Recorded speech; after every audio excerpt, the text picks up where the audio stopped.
Okay, Jibby, what do we have here today? Is this a wooden chair? This is a wood chair. This is actually a plastic chair. Oh, okay. Made out of plastic resin that's very wobbly. It was breaking for the customer, so we made all aluminum one for him. There's no wobble to it. It won't break. Lasts a lifetime. It's for restaurant seating.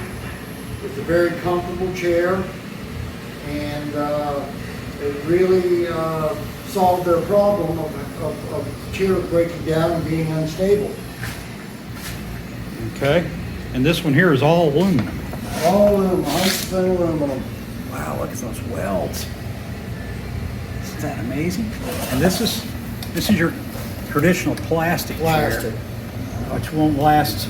Well, it's already coming apart. That's brilliant. So these are going to be great for restaurants and. Great for restaurants and tight seating in cafes. Okay. Nice comfortable seat, available in 50 different fabrics, 40 different color frames. Mix and match them any way you want. All right. You can match any decor.